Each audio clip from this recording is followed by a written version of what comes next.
राहुल गांधी को संसद में नेता प्रतिपक्ष चुन लिया गया है। विपक्ष का नेता होने के बाद राहुल गांधी की जिम्मेदारियां और ज़्यादा बढ़ गई है। अब राहुल गांधी संसद के अंदर अकेले कांग्रेस के नेता नहीं, वो पूरे विपक्ष के नेता है। विपक्ष में जो भी दल बैठा है, जो भी सांसद विपक्ष में बैठा है, जो भी पार्टी विपक्ष में बैठी है, उनकी आवाज़ को उठाना, उनके मुद्दों को उठाना जिम्मेदारी अब राहुल गांधी की बढ़ गई है। राहुल गांधी नेता विपक्ष बनने के बाद अब जो बड़े मामले होंगे, बड़े चयन होंगे, चाहे सुप्रीम कोर्ट के जज का मामला हो, चाहे और बड़ी संस्थाएं हों देश की, उनके जो सर्वोच्च चुने जाते हैं उनमें भी राहुल गांधी की भूमिका होगी, क्योंकि अब वो अकेले कांग्रेस के नेता नहीं बल्कि नेता प्रतिपक्ष बन गए हैं। लेकिन उन्हें कुछ जवाब संभल कर देने होंगे और उन्हें जो बात संसद में उठानी होगी उसके सबूत भी देने होंगे। ऐसा ही मामला इस वक्त आया है जब राहुल गांधी ने संसद में अपना राष्ट्रपति के अभिभाषण के बाद जो संबोधन दिया, जो भाषण दिया, लंबे वक्त तक राहुल गांधी बोले, कई देर तक लगातार बोले। लेकिन उन्होंने जब अग्निवीर का मुद्दा उठाया, अग्निवीर के मुद्दे पर वो घिरते हुए नजर आए।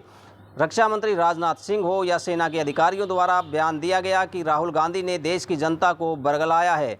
जो राहुल गांधी ने मुद्दा उठाया कि जो शहीदी के दर्जे के साथ साथ जो कंपनसेशन है वह नहीं दिया जाता अग्निवीर योजना के तहत, लेकिन इसका जवाब राजनाथ सिंह ने कहा कि इस चीज़ के सबूत राहुल गांधी को देने चाहिए। और जो शहीदी का दर्जा है, और उसके साथ उन्होंने राजनाथ सिंह ने कहा कि जो कंपनसेशन की बात है, 1 करोड़ रुपए भारत सरकार अग्निवीर में शहीद होने वाले व्यक्ति को, सैनिक को दी जाती है। और इसी तरह का बयान सेना का भी आया कि इस तरह के मामलों में सेना द्वारा मदद दी गई है। लेकिन राहुल गांधी अभी भी अपनी बात पर अडिग है और वो मना कर रहे हैं कि केंद्र सरकार द्वारा किसी भी तरह की मदद नहीं दी जाती। लेकिन राहुल गांधी को इस तरह के जवाब देने से पहले, मुद्दे उठाने से पहले अपने जवाब भी तैयार करने होंगे और उनके सबूत भी तैयार करने होंगे। उसी के बाद उन्हें इस तरह का मुद्दा उठाना होगा। बता दें कि अब वो नेता प्रतिपक्ष है, उन्हें काफ़ी लंबा चलना है। विपक्ष के हर सांसद की उसे आवाज़ उठानी होगी। साथ ही बता दें कि नीट का जो मामला है उसको लेकर के भी काफ़ी अहम भूमिका राहुल गांधी की रही है। राहुल गांधी को जो सर्वसम्मति से विपक्ष के द्वारा नेता विपक्ष चुन लिया गया,